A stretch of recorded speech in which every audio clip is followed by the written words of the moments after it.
Just make sure. Yep, we are live. What's going on, everyone? Thank you so much for joining us tonight. We are live from Patasco Bicycles, Elkridge, here with Donald. Thank you so much for joining us. We are live on Black and Tan. We're live on DMV MTV and also on all the social medias that we have. So I'll pass it over to Donald so he can introduce our guest tonight. Hold on, Elvis. Yeah. Elvis, I've got a question for you. Oh, for me? Yeah. Is he receiving money on the side from Kelly Benefits? I don't know. I thought about that today. I was like, he's not representing any brands that we have here at the shop, so I don't know what that's all about. And So it may or may not be the second time in that last two times I've seen him. He's wearing that same, like he has more than one, I'm thinking. Yeah. I definitely want to say I'm not getting any money. We are on a tornado watch, so be careful out there, guys. We're still here. If we're still, this is live. So if we're still kicking it, we're still here. Yeah. All right, go Donald, because he wants to put out all the sponsors that he has. So all right, go ahead. Good, yeah. So, Get closer to the mic. hello. So, all right. So check it out. We sponsor Kelly Benefits, and we're kind of in that frame of mind where I went to watch them race in Virginia this weekend, and the guys kind of showed off. Man, they crushed it. They did really, really, really good. So, since we're a sponsor of Kelly Benefits and they provide me with some apparel, I figured it would be a good opportunity for me to show them that I support them. So it's a road bike team, right? it's a cycling team, racing team. So they do everything. They do everything from cross to mountain to road. But I think they're strongest definitely in like road racing and crits. Do So they have Donald, room? Episode number Oh, it's 30. It's 39. is very good. Is sponsored by Kelly Benefits. Is that what we're saying? Yeah. Well, yeah, kind of. We might as well say that. Episode number 39 is sponsored by Kelly's Benefits. I'm Kelly- very With, impressed. Kelly- with no I'm money very though, impressed. I'm very impressed. because then Yeah. we'll get demonetized if we say the sponsor and Do us, you but they're not realize- giving us money. Do you realize how hard it was? I made sure that one of the things that I came to the table with today was to make sure that I knew it was 39. Wow, I'm impressed. Yeah. Really. I wrote it down on the palm of my hand. Paul, I actually have a PowerPoint up front of us that says 39, so he'll and remember. it says, Donald, don't forget, it's really big in red. Donald, don't forget it's 39. So we also have a guest. He's a friend of mine, a friend of the shop. He actually used to work here at Patapsco back in the day. His name is VJ Raju. VJ, why don't you say what's up to everybody? What's up? When I was a minor, Donald. Yeah, worked at the shop. Yeah, we brought him in, and we started riding together when he was like 14, 15 years old. Yeah, must have been 15. Yeah, so, his mom used to drop him off at work, and with his lunch that had his name written on his bag that had his name written on it. And the thing about it is, I would seriously tease him and mess with him so much, but he was so damn fast on a bike that I couldn't really tease him too much because he would just take it out on me when we got in the woods. I met VJ probably around when I started mountain biking, which is about like 11 years ago. I met him at Fairland for the first time in one of the MVD group rides. Was it when you were overweight as well? Yes. Yeah, because Did you say that on your introduction? I'm sorry, I think I missed it. Right. He used the past tense. He used the past tense, so you're feeling like you're really at your weight. Is that Yeah. true? Well, when I first met VJ, he was just coming off of his candy addiction as well. And Soda, candy, sugar. he yeah, he described himself as just a gamer who sat on the couch and ate nothing but like sweets. So he was a preteen. Yeah, normal, like, you know. So, what do you, VJ? You have a race coming up this weekend. What's up with it? Yeah, so it's a 108 miler down in Richmond called the Mountain Cat 100. 50% road, 50% trail. The trail's not like super difficult. It's like Patapsco at most, so not technical. Just a lot of road. It's a lot of road in between parks. So you start in the city, you ride down to Pocahontas State Park where they had Monster Cross. Do 20 miles there, and you ride back up and do the rest of the trails around the city. So like last year we did it. I did it on single speed, and we averaged like 12 something. So we were rolling pretty good. Like we weren't the lead group. And then they also have like an XL edition, which is like I don't know how many miles, 150. Go on. So like Gordon Wadsworth did that and won that by a long shot. Just smashed it. But he like blew by us just talking. I'm just like suffering. I just ate like 12 hot dogs at an aid station about to throw up. Yeah, so that's this weekend, Saturday. Donald loaned me his Epic World Cup, so that should be nice. Already done some modifications on it. Spray painted it. My man. The whole thing. It's not bright enough. Wrote Huffy on it to get Yeah. that branding in. So Take that S Works off. yeah, no one wants that. Yeah, I I'm want not to a see that. dentist. I don't qualify. Did you make any changes to the bike or just as is? He's just gonna average. have to make. You're gonna have to change the suspension to make it work for you, I changed the suspension. I saw that video where you can like set them in 3 different modes. right? Because Donald, I don't know how. That's a hardtail the way you have it set up. Not- I have it. So I No have it on set in. tape, but Well, you got to remember. If you change your mind There's and a- you want to take mine, I told Donald today, if you change your mind and you want to take a medium, let me know. He has the same, basically same bike. So there is a YouTube channel that I follow that I think they do incredible content. We're gonna actually have them on here at some point. They're called the Bicycle Station, and they actually swear that the Epic World Cup is the best gravel bike you can buy. They put drop bars on their Epic World Cup, and they've been racing it and actually have won using that bike in a couple of races. I've tried to play around with it with gravel tires, and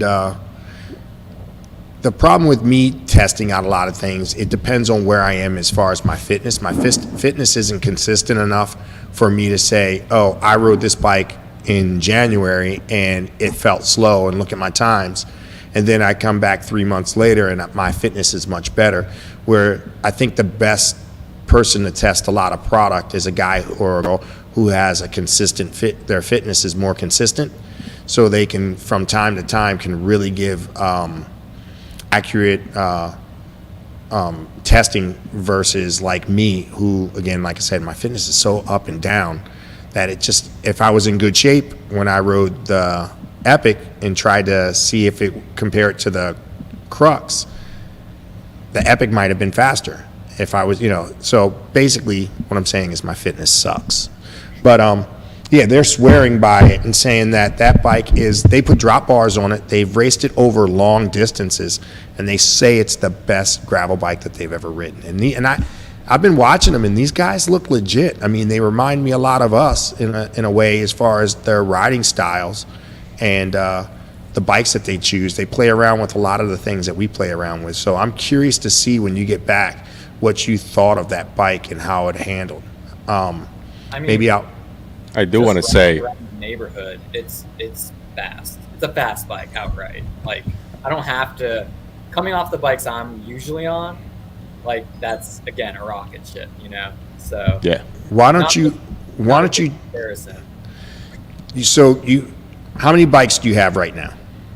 I have like 7 bikes, about. So out of the 7 bikes that you have, let's just talk about the mountain bikes. Okay. Are any of the mountain bikes under 30 pounds? No. Do any of the mountain bikes have Elec- anything that's like that would be off the shelf? Like is anything like you would see anyone else riding? Kinda, somewhat. Tires. No, really. I think you. I think he's talking about your handlebars. No, that's just one thing. That's just one. That's just one thing. Who rides 29 plus anymore?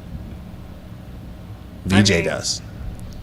I feel like you feel this bike is fast. I mean, the Epic World Cup is the fastest XC bike I have ever ridden. It's one of the And fastest. the fact that you're coming from from a very heavy bike. Yeah. I feel like you're gonna feel like you He's can trying fly to be with nice. this. He's trying to be nice. No, I mean I've rode his bikes before and seen his bikes, We're all family here, and they're like 1,000 pounds. dude. I am. You I wanna? don't know You why- wanna? Why did Donald start with the mountain bikes? You don't have to go all the way to the mountain bikes. We Yeah. totally don't. The bikes themselves have had Oh, I think that I don't think he has a road bike that's under better 30 question. pounds. Do you have a bike out of the about 7 that he owns? About 7, not 7, but about 7. Do you have a bike that weighs less than the World Cup setup right now? No, not even close. Not close. Paul, I don't think there is a bike that gets close to how light the World Cup is right now. Yeah, those World Cups can get crazy light. For a full suspension bike, I don't think you can really find too many bikes full suspension Yeah. that and I mean, and you lose that. You got to use that when it comes to that World Cup. You got to use it loosely, right? Because I say it's more of a flex tail than a full suspension or something like that, right? Because it literally has, it's missing a pivot up in the back. It does flex instead of a pivot in one section, but it's as light as anything that I've ever owned, and I've owned a lot of bikes. I do feel like it's also very comfortable, even though they say it only has, it only has 80 mil travel in the back. But I find it very comfortable, and I done very long rides in Patapsco with rocks and stuff. Paul has an Epic. I had to change my bike back to, like, you're still running the one-piece cockpit on yours with the negative. Right. I couldn't. I tried it. I ended up changing it out and putting a rise on it. I just can't. I can't put myself in that position and off-road and make myself feel like I'm handling the bike the way that I'm used to it. So Elvis, he wouldn't do it to himself, so he did it to me. That's what he's trying to do. Yeah. No. Well, Paul. Well, My cut. He's used his handlebar. His seat to handlebar drop is way worse than mine. Even on the road, I can't have a seat to handlebar drop the way that Paul rides his bike and not come off the bike feeling super uncomfortable. And in the woods, I feel like whenever I do that far drop, seat to handlebar drop, like a negative stem in the woods, when it's time for me to do what I do best, which is more of the technical style riding, I can't get over things the way that I need to on a mountain bike. I feel like I'm a little too low. When you look at a trials bike, the handlebars are up high, super high. It's because it helps them get snap and it helps them with positioning when it comes to technical stuff. And I think my riding style is more technical than fast. I get my speed because I'm able to ride a lot of the technical stuff that people can't ride, and that's what I make up my time in. So yeah, my bike has to be set up for me in a certain way, and I just can't ride the way that you and Paul ride. Not even close. I get on Paul's bike and I want to ride it because they look good, and that style looks better, I think. But I just can't. I can't handle the bike the same way that you guys do when that bar is dropped. So pro though. It looks pro. It looks pro. I know I look straight amateur with my riser bars and my stem -6, +6. I have mine set to like negative. I took out all the spacers that it comes with, I know. and it's just the handlebar That's commitment. touching the frame, That's commitment. just a little spacer, yeah, that's commitment. And you cut it. and I cut it. That's commitment. Bravery Yeah. and commitment. I've only committed Welcome. once that Welcome. much in life, in my entire life, and that was with marriage. And now you have a kid. And now I have a kid. So yeah, so Wow, it's funny how we compare our relationships, right? Yeah, with, with the bike. yeah. I mean, I'm so bad with committing to certain styles and certain things that You know, your wife is watching. I'm She sure already she is. put comments on. I'm the, sure she is. Yeah. But I'm so bad with committing to stuff that I am cleaning out my garage because I have so many sets of rims and tires for my cars that I have to get rid of them. So let's go back to VJ. Hey VJ, so you started racing. When did you start racing? I mean, I remember you weren't racing when we first met. You were just riding. Yeah, so we met, what, 2012 maybe? 2012? Something like that. So I only started riding, like seriously riding, in like 2012. So, I mean, to preface all this, Donald knows, I'm sure Paul knows, I was a hefty boy. Yeah, big boy. So I was a big boy. I topped out at 236. It's my Yeah, heavy. yeah, that's big boy. Um, Because you're 5'6", 5'7", 5'8", Donald. Give me a 5'8". Okay, 5'8", 5'8". Come on. Big boy. That's a big boy. Yeah, 236, and that was when I was even shorter, probably. So at the time, yeah, maybe 5'6". Yeah, just a lot of soda, a lot of candy, and I started riding the indoor trainer 30 minutes a day. And did that for like 9 or 10 months, and dropped down to 137. So 99 Wow. pounds. That's Then impressive. From there, I started like riding outside and started racing from there, and that's pretty much when I met you, I think. So, Yeah. So 2013, me and VJ, literally, I had not much going on in my life besides just riding and working. So all I had to do and is ride, like literally after work, me and VJ would ride he was going to UMBC at that time. And we would ride every day. And no rest days. So we would go out and all we did was KOM hunt for a whole year. So like our goal was to have, I think at that point we had like 20 pages of KOMs or Jeez. something like that. We were just going out and just on the mountain bike. We weren't even really riding road at all. I wasn't. We would go out and just KOM hunt and have fun on our bikes.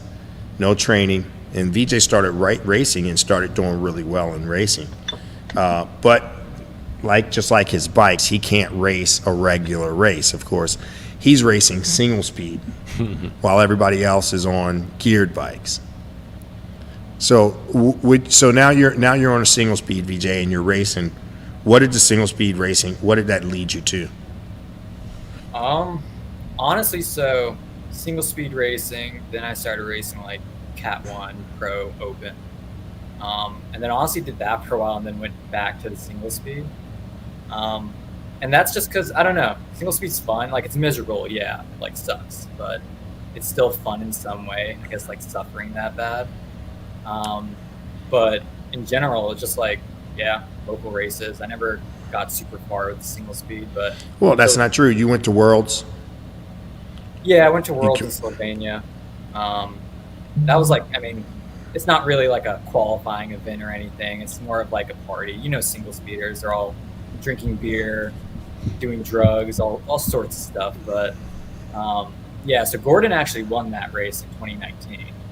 Yeah, you went and did you go with him or did you? Yeah, so we met in Italy and then drove over the border to Slovenia. Right. And like housed together, and we met my friend from New Zealand who also met us out there. And he's actually he won single speed worlds in like 2017 when he was in Australia. So he has one of the tattoos. So you get a tattoo if you win. If you would have won, would you have gotten a tattoo? Probably. I mean, Right. yeah, you kind of have to.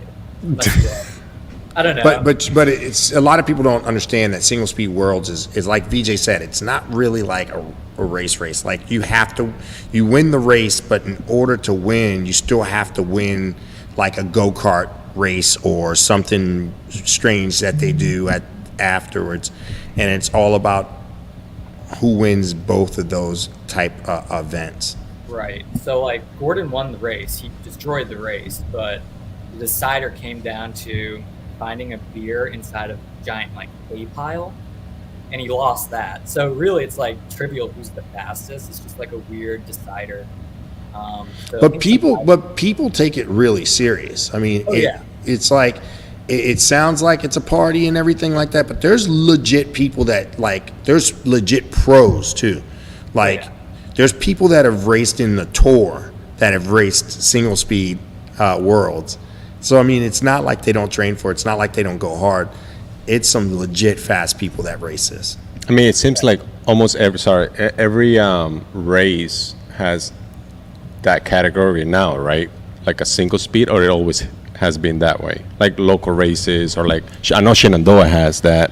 More local. I think it's more local than like big races. Like you go to a national cross country race or something like that. There's not. Paul, you would know better than me. There's no single speed class. There's a single speed class in cross. I don't think there's a single speed. Well, you know what? Actually, I think in mountain biking there is. In marathon, I don't think there is. But in mountain biking nationals, there's shorter courses. There is a single speed category, but not in marathon. Okay. That I'm aware of. So, Yeah, I didn't even think that there would be in cross anything. right now. Yeah. In the cross race, that's not local. That's also like recognized as like you can be a national level champion. Yeah. Yep. Wow. Okay. a lot of the cross pros actually race the single speed the day before as like a warm up, and then race the pros the next day. Which a lot of like people who just race single speed full time get a lot like they get upset because that's their main thing, and then the pros come in and destroy them, you know. So it's kind of contentious at times, especially for cross, where mountain biking's a little bit more chill. Like Gordon Wadsworth was the national champion a few times. And, like I signed up for nationals for single speed, but I actually slept through the beginning, so didn't show up. But What's Now- the Now, what ratio? now you guys know. Why? What's the gear ratio you were racing on a single speed? so I was always between 32.18 Okay. or 32.17. So Depending on the course, right? right. So on like a Okay. hilly course like Patapsco, for example, I'd run 32.18 normally. I found that to be like almost for all Maryland trails, like the perfect ratio. And then for like flatter courses like Schaefer Farms or Rosaryville, I do that 17 cog. 17. Yeah, but even then, like, so last year at the Mountain Cat, the race I'm doing this weekend, I ran a 32.17, and last year I was spinning out so bad on the road. Yeah. Like those drawn out road sections, that was honestly the hardest part of the race, was trying to keep up with all the geared riders spinning my heart out. And that exhausted me. So like after that, I was like, I'm never doing that single speed again. Or if I do, I'm going to gear with like a lot smaller cog. So Yeah, but I mean, it's a double-edged sword, right? So I It is. mean, now you're affected on all with any kind of elevation. You're going to be climbing on that heavier gear. I mean, you're gonna either burn your lungs out or you're gonna burn your legs out. You got to that's the pick thing your with single poison. speed. It's like you're in the right gear 10% of the time. They say it's like it's always a losing battle. I always laugh and I'm like, some of the people I know that are so ridiculously fast with a single speed could win almost any race they wanted to win if they didn't handicap themselves. Like, especially when, and I get it, you're not really handicapping yourself when you're racing other single speeders, but when you take a single speed bike to a normal race and you're racing against people with gears, you've handicapped yourself. I mean, Yeah. there's a reason that we have gears. You know, a lot of people that have this narrative that, oh, you can go just as fast on a single speed. Well, if you put the same amount of power with gears and you actually used your gears correctly, I promise you'll go a lot faster with gears. Yeah. Someone said, Maggie on the chat said, no pain, no gain. Yeah, well, I do Ask feel ask VJ's knees about that. well. Yeah, I did single speed for a while, and one of the things that I mean, it is a lot of suffering, but at the same time, it's like I feel like in a way you focus. Like if you're doing like an endurance ride with a single speed, it's like it makes you feel like I got no worries. Like I have less things that can break down on my bike. You know, like No, I get that. shifting and all of that. And as much as I'm talking about single speeds, when I closed my shop in just up the street from here, Avalon Cycles, I moved out west. I didn't have a lot of money, so one of the ways that I got by and I was still able to ride was I got a Chumba single speed bike. I sold to a friend of mine named Steve Yep when I got back. But I rode that single speed bike for almost a year and a half. It was I was a different rider then. It was Right. before I broke my leg. It was before a lot of I was younger. Blah blah blah. But as soon as I was able to get back on a geared bike, I got gears right away. Bill on the chat. Sorry, go ahead, Paul. The thing about single speed, though, when I've raced back and forth between the two, there's more of a cognitive load. And what I mean by that is you've got to pay attention to lines and momentum and course a lot more than when you have gears. You're not like, I don't know, BJ, if you agree with that, but like you just don't do. It's not the same course riding a geared bike versus a single bike. You take turns differently. You carry momentum differently. Use your brakes differently. Do you agree with that? Yeah, I mean, so take Patapsco, for example. Like, a lot of those small, short climbs I can do way faster on a single speed just because, one, it forces you to go fast, but two, like you said, you think about the descents leading into the uphill. So you try to maintain as much momentum as possible. And that's just honestly, like, it comes in time. And that's why a lot of people say, oh, single speeding makes you a better rider. And it does in a lot of senses. If you can take those skills and transfer them over to a geared bike, it's going to make you that much faster and that much more efficient on the geared bike. No, I agree. I agree. So Bill brings up something good. He says on the chat, it says, I don't think, let me put it up. It says, I don't think it's that big of a handicap when you factor in weight. And on that note, I want to say, what's the perfect, like if someone because like if you don't know your style of riding, then you kind of like test everything in a way. But if someone wanted to build like the perfect setup for a single speed, like what would you say? Like no dropper pores, no, like, because I seen single speeds that they go full like mode, like a rigid fork, like a single speed, like small gear. Like what will be the perfect setup that you think? Right. I would say depends on the course, right? The nice thing about a rigid single speed is it's going to be super light. And a lot of the times when you're pedaling out of the saddle, you're over the handlebars, right? So if you have a suspension fork, you're going to be bobbing that suspension fork all the time. So Which loss of watts. That's loss of watts. That's an inefficiency. it's so tiring. So bobbing is bad. Yeah, Bobbing is bad. I love how he pulls it all together. You know what I'm saying? Like he makes it real for us. Yeah. So did you had a dropper pose on your single speed or? I never did. That was honestly before dropper posts were actually good. I think the Okay. only one that was really out was like the reverb. Yeah, That it was- wasn't that a was lot the of one dropper that, like- posts at all. Yeah, and it like failed, so it became kind of like a suspension seat post most of the time. Yeah. Nice. Yeah, droppers. I was probably one of the last. I held out for so long with the dropper post. I refused to get a dropper post. Paul, you also were late coming into the dropper post. Some of your bikes don't- still don't have them. I still don't run a dropper post on my XC bike. I do on my Enduro bike, but not on my XC bike. Man, No dropper post. Oh, you don't have a dropper? No dropper. That's post. right. Yeah, because you're a weight weenie. You do it for different reasons. Like you got to have the lightest. Little bit You of don't thunder. have a A dropper little bit of post. thunder back there. It's kind of scary. Yes. We had a tornado warning. Well, they said it come was through. heading this way.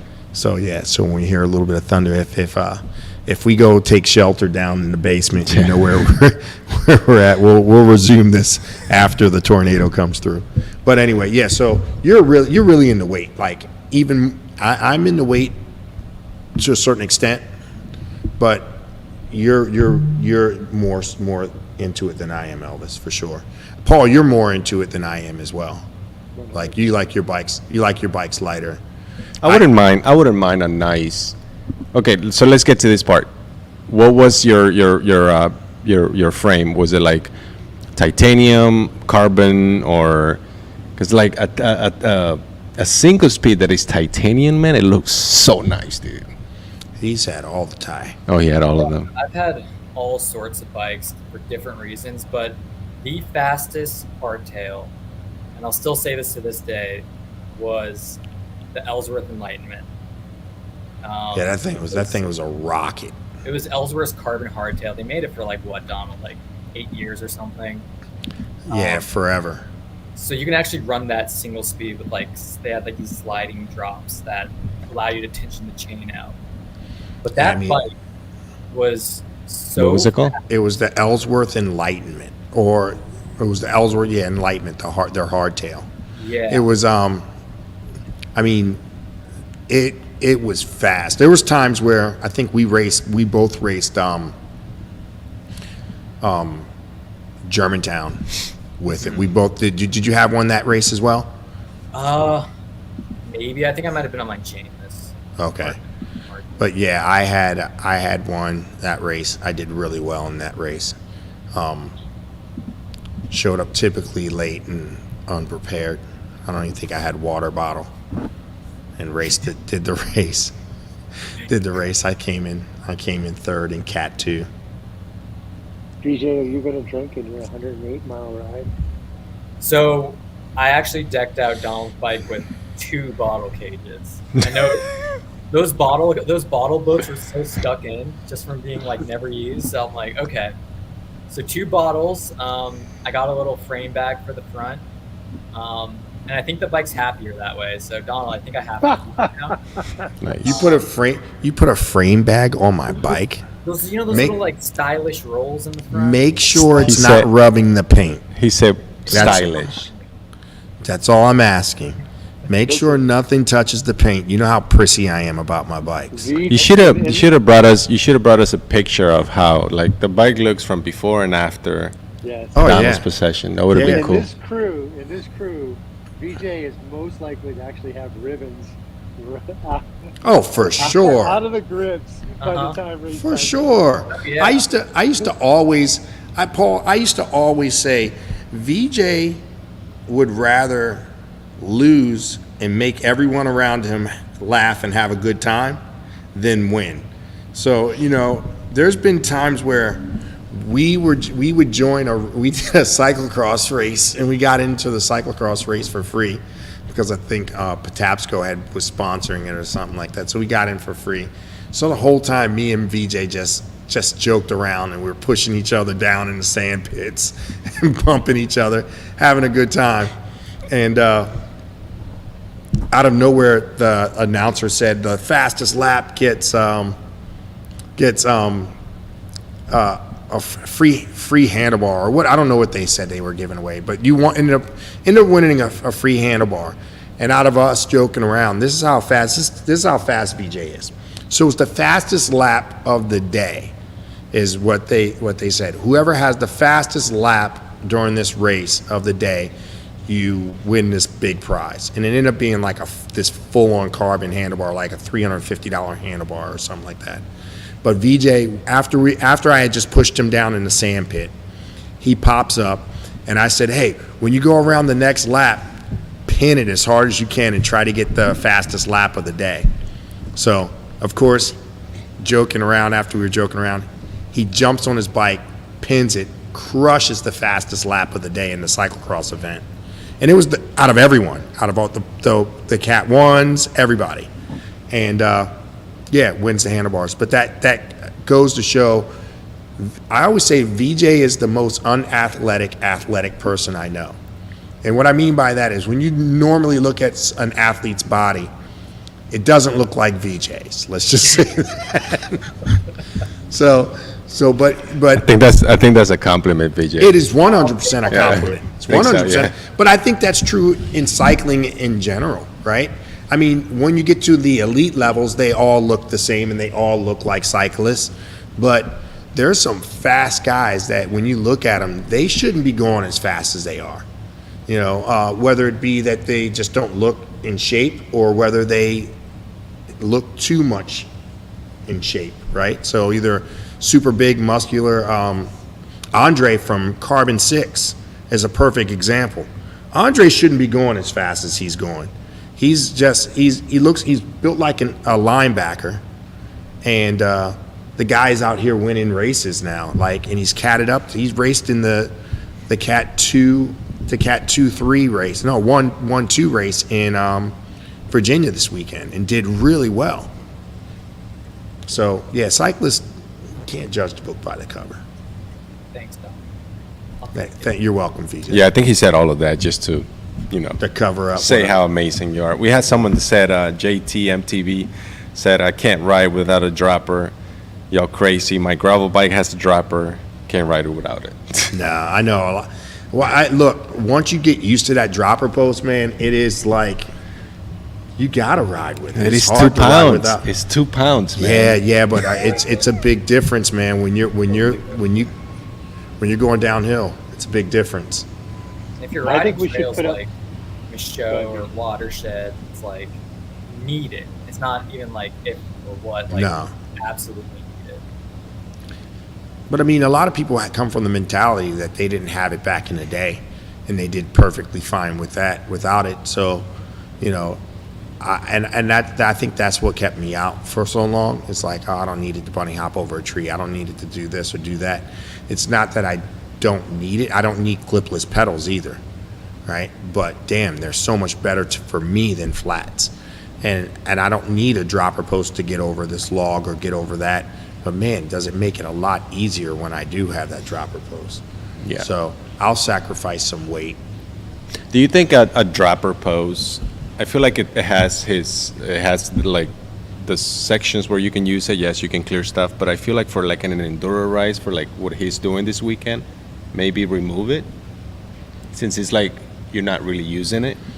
I mean, If it's there's something like that is flat, I Like- just gave you an idea to shave off 2 pounds of that bike. well, Look at him. I just he's the last person. He is not. He's opposite of a weight weenie. He is True. He can care less about weight. But I think there's definitely courses and stuff out there where you don't need it. I mean, you can ride Schaefer Farm. Like True. Paul and I used to ride from Schaefer Farm down to the canal and back.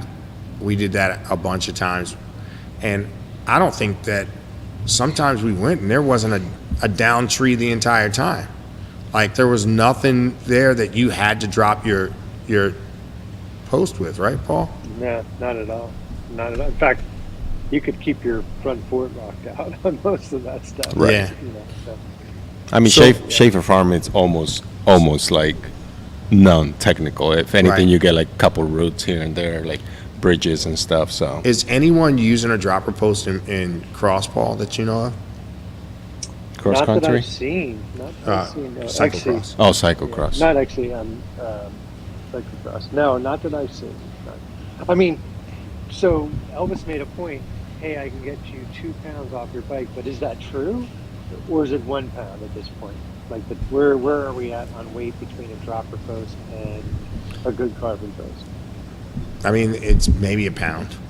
Maybe. Yeah, I mean, so if you go ultralight dropper posts, they have like BMC has a bike that has a dropper post that's actually part of the bike, and you probably don't lose. You probably I mean, don't it's even part of lose the a- bike. Yeah, it's literally part of the frame, and you may not even lose any. Well, obviously you gotta lose a little bit, but not much at all.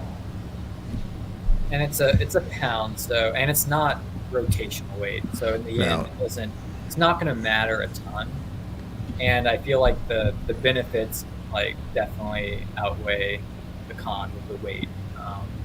And like, yeah, sometimes they're a pain for maintenance. Like Donald serviced like maybe 20 dropper posts this week.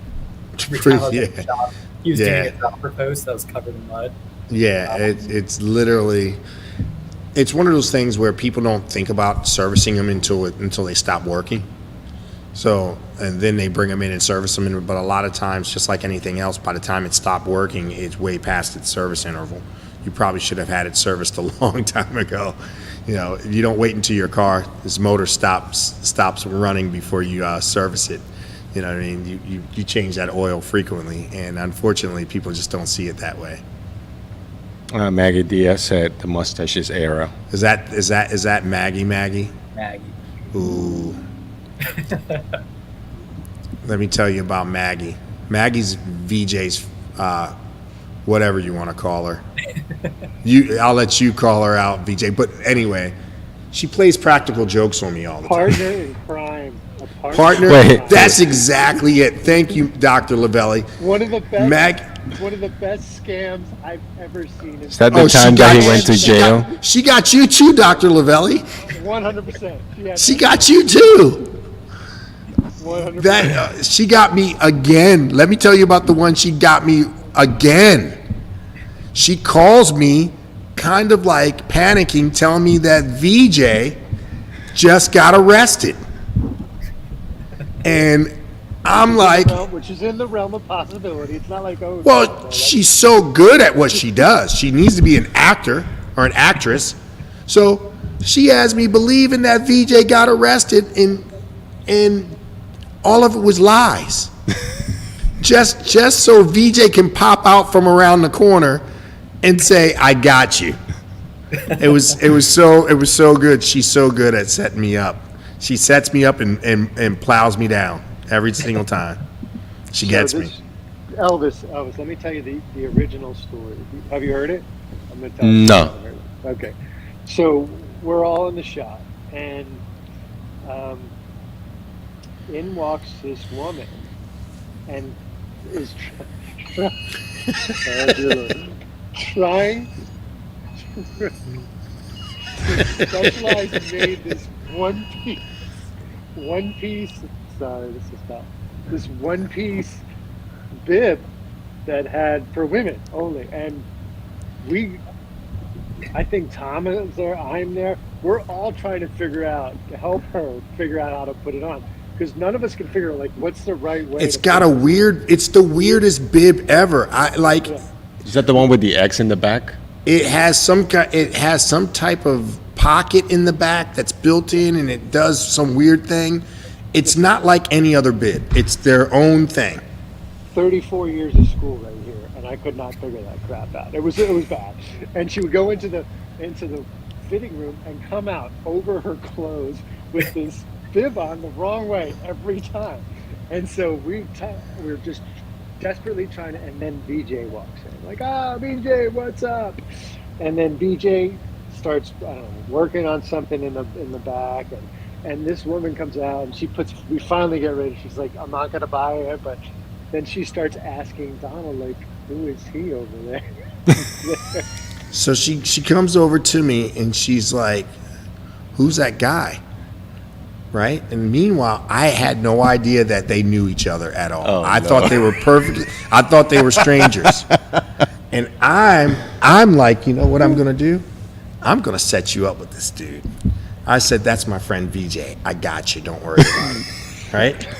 So I think, again, I'm oblivious, because she was in the store trying on this hammock for about 15, 20 minutes before VJ came in. How long did it take to plan this, VJ? No, that's the dangerous part about her. She's spontaneous. She comes up with it in her head really quick. So I tell her, I got you. I'm gonna hook you up. He's single. Yeah. Oh yeah, man. I'm like, I got you. He's like, an athlete. 100%. So I go. He's got an arrow mustache. There's a lot going on. Yeah. 2 pages of KOMs. 2 pages, at least 2 pages of KOMs. What else do you Some need? very heavy bikes, about 7. You know. Yeah. So I go. What's your name? So she tells me her name's Maggie. I'm like, hey Maggie, or hey VJ, ever meet you? I want you to meet my friend. I want you to meet my friend. And VJ's like, oh, don't do this. Don't embarrass me, right? Like, and I'm like, no, seriously, I want you to meet my friend. So VJ walks over to her, and he starts to talk to her, and all of a sudden he just grabs like the back of her neck They and kiss. he kisses her. and no, but it gets worse. It gets worse because you know the society we're in right now. Right. We talk right. about getting canceled, right? Don't say anything that get us canceled, Yeah. right? You talk about getting us canceled. He grabs her from behind the neck and he kisses her, and I'm still like I'm shocked now, right? I'm more shocked. So You're like, they're gonna close down my shop. I'm like, I'm like, this dude's about to go to jail, right? Like you can't do that nowadays.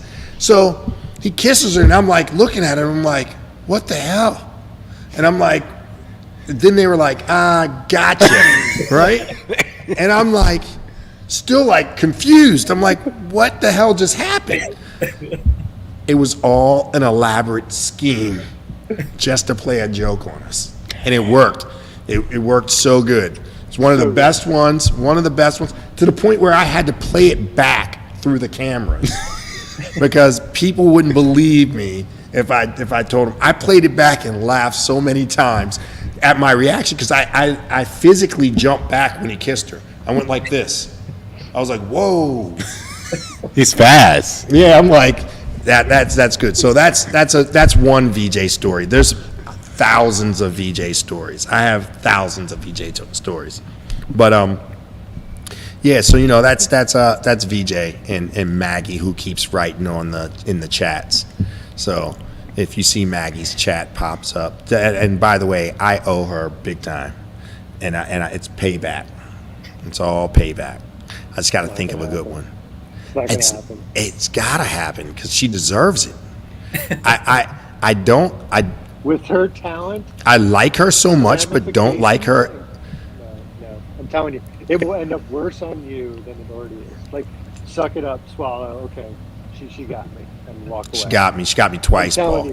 telling you. She got me twice, I'm telling really you. good. Yeah. It's not fair. Like I told VJ that she's she's someone that I hate her so much, but I like her so much at the same time because she's super cool. But I hate the fact that she got me the way she did twice. I feel like I can see a third time coming. Yeah, 100%. You might as well just gosh. write it in the chat. Yeah. In the chat. I'm actually scared. Like it scares me because she's good. Listen, She's really good at that. She stopped commenting and she's in plotting right Yeah, now. she's- Right? She's got one of those boards with the string and the tacks, and she's drawing it out to where I'm going to be here at this time, and she's going to come in here. Watch she pops out from that door behind Yeah, us. I wouldn't doubt it. She's magical. So let's get back to bikes. All right, so I do have a question, BJ, and we do get a lot of people on the chat and on the live that, kind of like starts like, especially like right now during summer, right? That they're, you start planning your routes and stuff and long rides and stuff like that. How are you getting ready for like this big race? Like, what is going to be your nutrition? What is going to be like your before and after? Yeah, good question. So you can ask Donald. I've never been one for proper nutrition. I'm on the Donald nutrition diet, which is like diet soda and candy. I brought him up right. Yeah, he did. So honestly, like last year, I used like goos. I used like some, I think like Scratch Labs powders, just like some electrolyte mix. Because you really Okay. do need that after that long. Right. Cramping's gonna happen. But honestly, like there's 7-Eleven, so I'll like stop in a gas station and grab some candy. Oh, so this is unsupported. You kind of like have to carry your own stuff? So there are aid stations that are like pretty nice aid stations. Okay. But there's also 7-Elevens stocked full of Red Bull, which that's fine by me. So That's my boy. yeah, honestly, like I don't really fall into like the gimmicks of a lot of like, I think they're gimmicks, like a lot of electrolyte mixes and supplements. Like in the end of the day, like It's carbs and sugar. Just go get some gummy bears. It's the same thing. So for this, probably a lot of candy, probably a few hot dogs. I have an aid station full of hot dogs. Last year I ate 4 in like a minute and threw them up at the end. So that was kind of fun. But yeah, so a mix of things. Not one magic bullet for them all. So Right, right. That's cool. I like to. Oh, someone said pickle juice. Pickle juice. Yeah, you remember that? So yeah. 7-Eleven hot dogs and taquitos. Yeah, Someone that's said that. 7-Eleven hot dogs is not the right move. I mean, essentially, you want something that, like you said, high in sugars, high in calories. But also something that your stomach can handle. Right. Right? I mean, that's the other side of it. So and not to counter what VJ said about carbs and sugar and that's all you need. I think the science behind it, where these guys are making their money and what works, is how fast your body can absorb those carbs and sugars. Right? So that's the hard part. That's the science behind it. Is not just saying, okay, well, all you need is carbs and sugars. Yeah. Right. But if you just use regular table salt, you just use regular sugar, your body's not going to absorb it the way that it would, say, if you use like Morton's or something like that. That's designed for your body just to really soak it in and to take it. So, I think that's the biggest thing. I think you 100% can get by with just your basic sugars and going into 7-Eleven and stuff like that. And again, VJ, I'll tell you, that's the way I used to not have even a water bottle. I would just ride from fountain to fountain from wherever else I needed to go. And I would do pretty long rides. I'd do 65, 70-mile rides in the summertime without a water bottle. And I would just got used to it. I suffered. Now it definitely made me suffer. And I see the difference now that I'm getting older. I cannot do that kind of stuff anymore. I did a 20-mile ride pretty hard today, and I had my water bottle on, but I was riding so hard for myself that I didn't drink any of it, and I felt it towards the end, for sure. still no bottle cages on your bike though. No, I have bottle cages on my bike now. Paul literally wouldn't let me ride with them if I didn't have a water bottle and nutrition. So Especially that long. 20 miles, I might let you go with just the water bottle. I mean, it's key if you're doing, I feel like anything above 30, maybe 30 miles, you should be taking something. I think it's time, right? Yeah. I don't think it's necessarily mileage. I think it's time. I think the time on the saddle, you think? Well, how long? Yeah, how long you're How long the ride how is? long you're going to be on the ride, and when do you start using your nutrition, right? So you want to start using your nutrition almost immediately. As a matter of fact, you start using your nutrition before the ride starts. Well, here's the thing. Here's my theory, right? If I'm doing a long ride, I'm already leaving the house with breakfast, coffee, whatever. I should be good for the next hour and a half. After that hour and a half ride, I'll start using what I'm taking. Because I'm already No, I get what you're saying, Yeah. but have you ever heard of that when they say when you feel thirsty, it's already too late? right, yeah. That's true. It's 100% But true. Elvis, let me go with your theory just for a sec. Think about it. When you're not riding your bike and you're going to work in the morning, do you have breakfast and coffee? When I'm not right, say that again? So let's say you're going to work in the morning. You're not riding your bike in the morning. Do you Mm-hmm. have your breakfast? Do you have breakfast and coffee? Right. And think about it. You don't burn. the That was a same yes amount or no of call. calories. That was a yes or no, Elvis. Yes. Okay. Just Dr. Paul. But you go to work, you're not burning the same calories you are on a bike. So just Right. because you have breakfast and coffee doesn't mean you're ready for your bike. The thing that I found and 60 and 70 miles is one thing, but once I go over 80 and 90 miles, Mm-hmm. my nutrition totally has to change. I have to be eating at 15 minutes into that Right. 100-mile ride. Because Right. I can never recover the calories that I'm burning. And there should never And- be a 15-minute period that you haven't eaten 100%. or drank. But here's the thing, though. And- And what's the most challenging thing, which is all this research, which is, I agree with VJ, your body is different than my body, which is different than Donald's I was body. going to say that. We tolerate food differently. You have to figure out. It's a learning process to figure out. Like I know, like after 100 miles, I can't do 100 miles of goo. I can't do it. I'll stop goos. I won't even be able to stomach a goo at mile 60. Same. That's all I'm doing. Like I've got to have a peanut butter and jelly sandwich. I've got to have some whole food during that time, or else I'll just stop eating. It almost makes you gag when you try to put that stuff in your mouth. I'm opposite. I can just keep using goos, whatever else. It doesn't even matter. I don't even care what it is. I can just keep using it. I used to always laugh and say my stomach could take barbecued rocks. Like Sorry. You eat Yeah. barbecue rocks. I've seen it. yeah. So it's like I don't. It doesn't even food. Food to me is like I love food so much, and I like such a variety of food that my body just works well with it. So liquid nutrition on a ride is easy for me. It's super easy. I mean, I have no problems with it at all. Yet, Time I ever saw Bill- you with any nutrition, Donald, on a bike, let's say a water bottle, was that Patapsco 66 we signed up for. That's the first time I saw you with a water bottle on your bike. Yeah. And Well, here's an example. So last year when we started doing gravel, and VJ, you did a gravel ride with me, you noticed the difference between my performance when I was using nutrition versus when I hadn't years prior. You remember? I remember you actually saying, you're like, man, you're riding. This is the strongest I've seen you ride in a long time. It's mostly because I had started getting used to using water, riding with Paul, riding out in the Leedsburg area. Like, there's nowhere to stop. That entire ride, I think we had one place we could really stop if we needed to buy nutrition or buy something to drink. So we had to kind of carry it ourselves.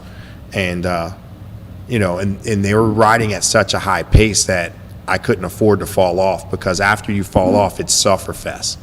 So in order to enjoy a ride and not suffer, nutrition would come into key. And it honestly turns a ride that could potentially be a sufferfest into something that's fun. That's the difference between having a good time on a bike and not having a good time on a bike, is how fit you are. but I feel like if you're jumping into like what he's doing this weekend, right? Yeah. What if you're jumping to something like what he's doing this weekend? 100 miles on a bike doesn't matter if it's. I mean, it does matter. Mountain bike will be a lot harder, of course. Like, to an extent, you can't just like. I mean, I've seen people do it. We're all doing 100 miles this weekend, and hoping not for gonna the have best. fun. It's not They're going to not do gonna like have that. fun. But if you plan it, and like, the most important thing is to know your body, like what you're saying, to know what what it takes for you to get there. See, like, it can be gels, it can be waffles. Maggie said, "Have you ever packed anything crazy for a race?" I mean, that's a great point, because I like to take something that if I'm like crashing, like that little, like for me, it's like a little bag of Doritos. Like if we stop at 7-Eleven and I get a bag of Doritos and I'm like at my point of almost quitting, that bag of Doritos brings everything back. Like, No, I get it. That's like, you need that. What do you call Stimulant, those? I guess. Those happy foods. just happy, yeah. I mean, Yeah. in Arizona, Nick Chrysler and I bagged up spaghetti and ate it on the trail. So, again, Yeah, that's definitely different. Yeah. it depends, Yeah. I mean, but see, Elvis, you're used to I would say you're probably, out of all my friends, the most the person who likes to ride endurance the most, right? Like, I mean, because you'll do at least one ride a year where you ride from sun up to sundown, right? Or you how many centuries have you done this year? I don't know. Over 10? I don't think it's over 10. Okay, but you've done a lot, Yeah. right? Done a few. I haven't done a century in 4 years. Yeah, 100 miles is a long way. It's really. It's a It long is. way. It like, is. You're not. Peop- You're not getting off the couch and going to do 100 miles. I don't care. No, well, I mean, you can, but you're not going to enjoy it. It's not I enjoyable, don't even- I and don't no even 100 think- miles is gonna be fun. Like no 100 miles. Just put it this way. Like let's say he did 12 miles. What was it? 12.5 last year. Yeah, yeah. So 12.5. you did 12.5 last year, and then let's say you every hour you did what? 5-6 hours? 6 hours? 7? No, it's like 9, Yeah, 9. 9.5. 9? Okay, my math is not that great. That's okay. Clearly, we're not here because We're not. Yeah, we're not. that Yeah, I wasn't we're not gonna that. take chances. Yeah. But like so you're gonna be on the bike for at least 10 hours. Mathematicians. There you go. Thank you, Dr. Paul, for your help. I'm still stuck on you getting Doritos. Because Oh, you know really? Why? Yeah, and let me tell you why. Wait, let me finish this. So like Yeah, yeah. you're gonna be on the bike for 10 hours, including like rest stops. Like that's not easy, dude. No. No, it's not not. easy. It's not fit. And I'm talking mentally easy. It's not physically easy. No, It's not. It's a lot. It's not easy on just sitting on it. Never mind exercising, just think about sitting on a seat. So if you're not sitting on the entire time, say you're On something that it's like this big. just imagine sitting on a seat for 6 hours. Yeah. All right, everybody that's uncomfortable and that people that don't ride that long, I tell them this: when you're uncomfortable, take a long flight and feel how uncomfortable you get on that flight. You get way more uncomfortable on a bike than you do on that flight. So holding your neck up for 6 hours. Is painful. yeah, hold That's where people trying to who stand. have experience feel it here and here because you're literally holding yourself up in that That's right. position for 6 hours, which we don't do any other time. No, naturally you just don't do it. So I mean, it's a very uncomfortable position. Even if you got fit for a bike and you claim that you're one with your bike, once you go out into that deep water, you don't realize how hard it is to maintain a position, or your hands start to hurt, your parts of your body start to ache that you're just not even used to feeling. Here's one thing I know that go back though, because I don't want to lose this point. Donna, let me ask you a question before I go to it. You drove on your bike 60 miles. You didn't bring any nutrition. You walk into 7-Eleven. What do you get? Food-wise, not drink-wise, food-wise. What do you get? Because Elvis gets Doritos. DJ gets hot dogs, maybe? I'll give you a chance. Okay, all right.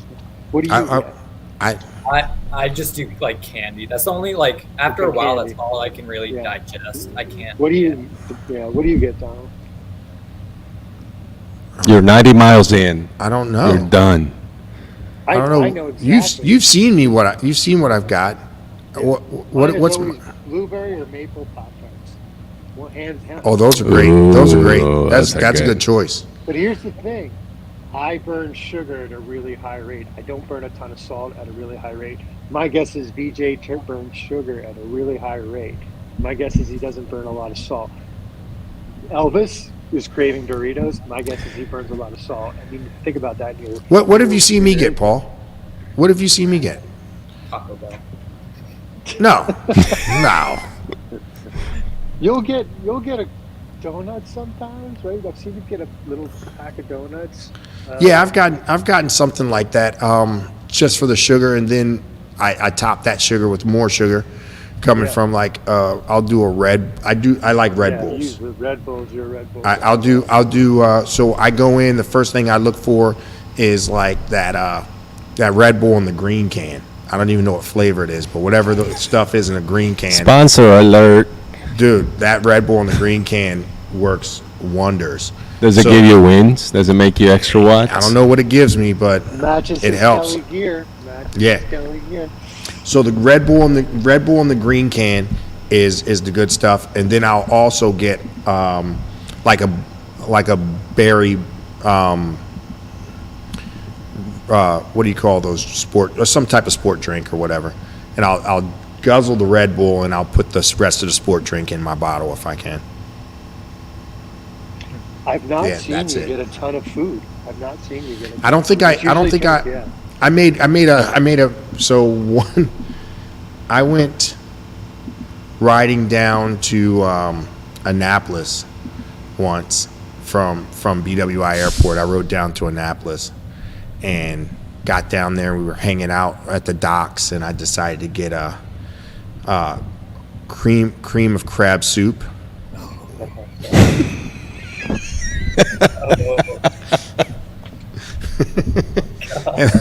and I had to ride back to BWI Airport, and it was horrible. It was one of the worst decisions I made. His life lesson. So Bill said that is exactly what makes it fun when we were talking about the how hard. I mean, dude, we all know someone that has been riding bikes for like 10, 15 years and they never done 100 miles. Oh yeah, I know a lot of people, but I it's one of those things where I think you do it, and to me, I've done it already, so I don't really feel like I have to do it, right? Like if I can get a good crew together that I know we're going to have a good time and it's going to be a ton of laughs, The crew is right here, sir. I'm down. Yeah, this would be a good crew. This would be a great crew. My brother said down. I did 80 miles on May 25th, liquid only, and I felt great. I was going slow and enjoying the views. So he didn't Yeah. go with you. He didn't go with me. No, It's okay. Because I could tell you right now, he said he was going slow and enjoying the view. If you go with Elvis doesn't know. He's kind. It's funny. Is there a It's way funny. to block people here on the chat or no? Because he's about to get blocked. No, so it's so No? Okay. it's so funny. You, Elvis, and VJ, I wouldn't go on a ride with you guys. That would just be. I think all three of You you just guys, said we were the perfect crew I did, to and do and 100 miles. Then I thought about it. I'm allowed to change my mind, aren't I? It's America. Reeled it back in. It's America. Elvis, he just threw out a challenge. You damn Yeah, right. I yeah. started DJ thinking and of. I were drooling. We're like, oh, this is a great idea. Let's do it. No. Do you know? I See, said, this is the second thing that gets canceled. First, there was a race going on with you, Paul, and now he literally just took him 30 seconds to decide that he's not doing a ride with us anymore. listen. I've ridden with all of you guys as individuals, As and let me tell you, I already know how. I can tell you how this is gonna. You remember I said it's gonna be really fun if we did it, and then blah blah blah. Well, guess what? You guys would have the fun. You guys would be looking at me suffering, and to VJ at least would bring joy. It would bring him joy. Yeah, And to I just Maggie. don't- and I just don't want to be. I don't want to be that guy in that group. That's just not what I want to do. Well, I think Billy has a great idea, and I think we should consider his idea. He said, let's do SMN 100 all together. Nope, did it, been there, done that. Will never, ever do that again. There was nothing fun about that. That was one of the hardest times I've ever had on a bike. Period. That's The 100 first miles century. on crack. That's not 100 miles. That's 100 No. miles on crack. That's that's a good point. That's like It's the way that the like, trails are over there. It's probably like, let's say you do 150 miles in like kind of like the trail in Schaefer Farms compared to Shenandoah. I rode my bike from here, actually, from my Elkridge shop. And my goal was to go from here to my Germantown shop, and I got lost ended up way down past DC, almost in Virginia, and I had to ride back up to the Germantown shop. How long ago was this? There was no computers. Yeah, there was no Strava, but there were computers and phones, and it ended up being 140 miles or 100 and something like that, unprepared, thinking that I was literally only going to do like 40 or 50, right? So that was a miserable day. It was completely miserable on a bike. Shenandoah made that day feel like it was beautiful. Like it really did. Shenandoah, I remember wanting to quit so bad. Like I just wanted to quit. Did But- you have to use your lights? Did you have to use your lights? Oh yeah. I was coming in. Were you last? Because No, I wasn't last. because I know someone that made it last, and they're like in Wikipedia for I being the wasn't- last rider. I wasn't last. I was kind of towards the middle of the back of the middle when people were coming in. But yeah, I swore that I would never do it again. And believe it or not, my friends talked me into doing it the next year. But thank goodness it was during a hurricane offshore, and we were only 20 miles or so into it, and they canceled the race. They stopped the race in the middle of the race because they were afraid of flash floods. And you were happy about? I was extremely happy. Extremely happy. So I mean, that's a big no for me about the Shenandoah 100. Now, if you guys want to do something like the C&O Canal, That's even harder. It's all flat. It's like constantly pedaling. You I don't think get. what he's saying, You don't get.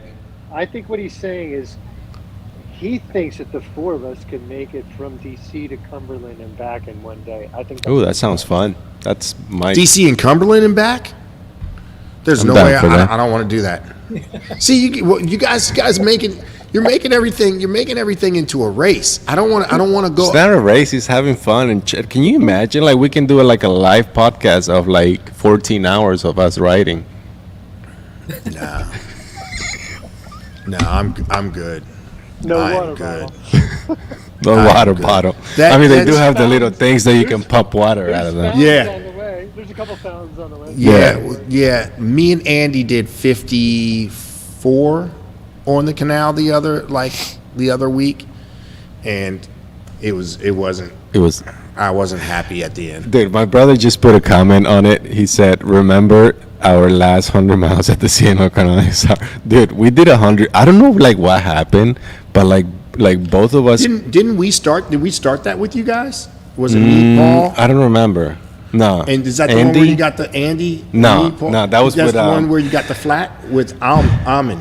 With Ullman. No, it was another time. I think we did that one with my brother towards the end of the year. But dude, it was so bad that it took us. I don't remember Remember I told you that I took those Lake boots that they were like 5 pounds each, and we were struggling, and we did it like powder base. We didn't really take like waffles or anything. It was just all powder based nutrition and water. But I think it took us like 11 hours to do 100 miles at the C&O Canal, and it was just bad. We don't know what happened. We just crashed. Yeah, when you're only averaging 10 miles an hour on the canal, that's a bad day, brother. And I took the mountain bike. I think we both have mountain bikes, and it was just like We had, grinding the whole time. Me and VJ did Monster Cross one year, and that was a suffer fest. That's a 50-mile suffer fest for me. There's pictures of me sitting in a kid's swing, like it looked like I was ready to just pass out. My poor wife loaded us all. It was 3 of us. We all drove down together. Amber, my wife, is an angel, and she drove us back. And so that's down near Richmond also, and we were all 3 of the guys were completely passed out within like 5 minutes of getting in the car, and she just drove us back home. But It's such a fast race, though. those longer races, to me, I'm just not built like that, right? Like I tried to do the Siegel Century in under 4 hours, and the last 20 miles was again suffer. Right, so I got 80 done at over 26, 27 miles an hour average. Jeez. With a big group. Right, we had a huge group. Wait, that was road biking? Yeah, road biking. Even though the and- tap goes 66. Yeah, the Patapsco 66, which is probably the hardest. If the old course, the original Patapsco 100 course, 3 or 4 people finished it, I think. Everybody else dropped out. We did the 66 during that 100, and I think we had 3rd place locked The first 30 miles, we did it in 4 hours. Dang, it was that bad? Yeah, it was ridiculous. Wow. And we were racing. This is us racing, and we're in third place at this time. We did it in 4 hours, and we get to the start finish line, and we start calculating. I'm like, so we're 4 hours into this race. There's no way in hell that we're going to get the next lap done faster than we did the first lap. Right? So we got another, and you start messing with your head. I'm messing with my head already before we even got back to the start finish line. I'm trying to figure out a way out of this damn race. So we get back to the start finish line, and I just look at VJ and goes, we're not going to make it. We got another 5 hours ahead of us. Like, I'm like, we have another 5 hours ahead of us no matter what. So I was like, I'll call it if you call it, VJ. And he was like, I mean, there's food there waiting on us. There's all kinds of stuff there. It's super. We're in the oasis right now, in this desert of pain, and there's food right here. We can stop now. So we both decided to stop. We had third place locked. The fourth place people were like 30 minutes or 40 minutes behind us. So we had the podium locked unless we either stopped and quit or we had some type of major mechanical. And we still said, yeah, let's just call it a day. I mean, So- we had almost 5,000 feet for that 33 miles. Yeah, 5,000 feet of climbing for 30-something miles. And like I said, there's definitely lots of hike-a-bikes. That was the original in our area. That was, what did they call that rocky climb? It's like, yeah, there's one really, really rocky climb that literally just drains you completely. But yeah, I'm not a long distance guy. You guys can have all the long distance stuff. Patapsco just got a new van, by the way. I signed the paperwork on it yesterday. We got a new support van. I could be in that van while you guys do whatever the hell you want to do as far as your long distance rides. I will support you from the van listening to good music with air conditioning on. So I'm down. You guys just tell me where and when. What would it take? What would be the perfect route for you to join us on a 100-mile ride again? I want to do, if I'm going to do it, this is a route that I always said I wanted to do. I wanted to do Take note, guys. Bay Bridge, our Bay Bridge, or from the Virginia Bay Bridge, from bridge to bridge. It's 150 miles. How much elevation are we talking Oh, about? it's in 150 miles, you might have 1,000 feet of elevation. It's flat. It's as flat as it can get. But there is an evil part of that ride. The evil part is the wind. So you gotta make sure that you're not going to get a headwind the entire 150 miles, because you could easily get that. Or it could be a tailwind. But either way, that's definitely a ride that's on my bucket list that I really want to do. What's the route for that? Basically start over near Salisbury, or actually there's a town, just as you come across the bridge, there's a town. I don't know the name of that little town. But I have it mapped out on Ride with GPS already. And it's 150, like I said, 150 miles, and it's probably, I don't even think it's 1,000 feet of elevation, to be honest No, with you, it's in probably 150 not. miles. Probably.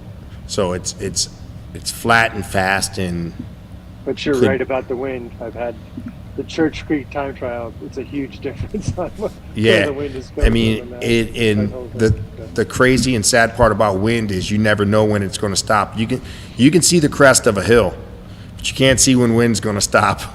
It's going to be what it's going to be. There you go. You got a sponsor for the event. Splash MTV says I will spray free candy on the side of the van. Thank you. Might catch VJ next to it. That would Easy. definitely put VJ back in jail. Don't. I just All right, think that wrap this up. Yeah, we see. This is when you know it's a good one, because we can go on and on and on. But Paul, you want to hit him with the questions? Yes, this is BJ's. This is first time. We'll just leave it there. It's his first time, right? So BJ, What was your first bike, and who taught you how to ride the bike? First real bike was a 1976 Raleigh Grand Prix road bike that like I could actually remember riding the most. And I found that in the trash. I think my dad taught me how to ride a bike way back when. And I grew up, I have 2 older twin brothers, so we all just kind of learned off each other, pushing each other over and whatnot. So yeah, back then. So Nice. I nice. thought he was going to tell me it was a bike he made, which is not too far from the truth, honestly. Yeah. I got it out of the trash, but I thought it was one of those bamboo bikes that you used to ride, BJ. he's not against that. He's not against might that. as well be. Might as well be. Plant based. Yeah. Yeah, one of those plant based. one of those vegan bikes. Yeah. All right, let's wrap it up. I can tell Dr. Paul he's a little older than us. He needs to get his sleep. I just think he's not going to get enough sleep for his ride tomorrow. That's what he's concerned. This is true. Yeah. So where are you riding tomorrow, Paul? Tomorrow I have a workout at 6:30. You want to join me? It's Bring a Absolutely Friend not. to CrossFit. Absolutely not. 6:30 in the morning? Yeah. No, I'm up. Hey, I'm an early riser, but there's nothing. Front squats, side push, and then walking handstand. Right up your alley, man. I could do the Right handstand. up your I could do the handstand part. I'd shock you with the handstand part. I But- would love to see that. Not But right now, but I would No. love to see that. yeah, but yeah, the other things, not so much. Not so much. What are you weighing now, Paul? 188. 188. Mass moves mass, Paul. When's your first your tournament or your competition? June 22nd. Where is it? Kentucky. Dang, that's too far for me to go. But I really want to go. I wanna go for you. Kentucky. Okay. I can go and set up and streaming for you if you want. That's what we should do. We should go and set up everything and stream from Paul's first CrossFit competition There you go. Put in that new van, Donald. in that new The van. new band, yeah. There we go. All right, guys. Well, we're going to call it a night. Appreciate everybody coming in. Hey, guys, go to our YouTube channels. Like and subscribe, please. We got our black and tan merchandise in. Oh, give me a second. I'm going to go grab one.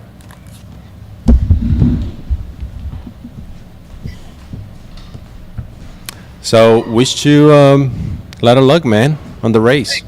It's a race, but in the end of the day, it's a ride. You know, I'm not. Yeah. Are you riding by yourself, or are you No, I'm taking a riding group? with, Nick Greiser and a few others, so like 6 or 7. All right. Right. We're getting feedback from you, Paul. Ooh, that's nice. So check this out, guys. We got black and tan jerseys in, right? This one is one of our mountain bike jerseys. It's got a pocket in the back. It's pretty cool. You don't really see that a lot on mountain bikes, but I like it. Another thing is with our merchandise that we have that you'll be able to go to Hill Killer and you'll be able to buy the merchandise off of Hill Killer. We're selling it basically at our cost, right? And what we're trying to do is write checks to Maryland youth cycling leagues like NICA and like BYC. So with every purchase of a Hill Killer jersey, you're basically going to be donating $10 to NICA or BYC. So yeah, come check out go to hillkiller.com. Tell them you want that black and tan kit. Can you do a giveaway? We can totally do a giveaway. Do you want to say whoever subscribes, likes this video, and puts a comment can potentially win one? Yeah, that's a great idea. Let's do that. And mainly because he put me on the spot. Sorry. We also have an S-Works. Can we? So Hold on. Check out- Let me comment. Hold on. yeah. Sorry, guys. So Yeah, we'll give a jersey away. We'll give a mountain bike jersey away. We don't have a lot of the road left, but we'll give a mountain bike jersey away. Yeah, but we're gonna have to randomly pick it. We have to figure out a way to pick it. So if someone can put a comment, say jersey, then we'll gather all the comments and then kind of like put them on a bucket and then just pick the name. Yeah. And, So if they want a road jersey instead of the mountain bike jersey, we'll get more ordered. Okay. Yeah. Yeah, for sure. So we've been working closely with Hill Killer, and they're helping. I would kind of say sponsoring this whole thing as far as our endeavors, as far as trying to sell merch and get raise some money for Maryland Youth Cycling. So, like I said, if you want a black and tan jersey, and the road jerseys actually look pretty slick. Me and Andy were rocking them the other day, and people were making all kinds of cool comments about them once we went down into Virginia. A lot of people said they liked it a lot. Cool, man. So, yeah, so we're going to wrap it up. Don't forget to like, subscribe to our YouTube channels. If you're watching it on Facebook, go to our YouTube channels and like and subscribe. We don't get any kind of credit for our Facebook, but we do get some credit for our YouTube channels. So, all right, guys, I appreciate you, and we'll see you in a couple weeks. Thanks everyone who joined the live. So make sure you comment on the video jersey if you're watching on DMVM TV or Black and Tan or Facebook, and we're gonna be checking the comments, and then maybe next episode we can do the raffle and pick the name. That'll work. Yep. I like that. Thank you so much, VJ, for joining us. For sure. Thanks, guys. All right, man. Later. I'll tease you later, VJ. All right. All right, how do we end?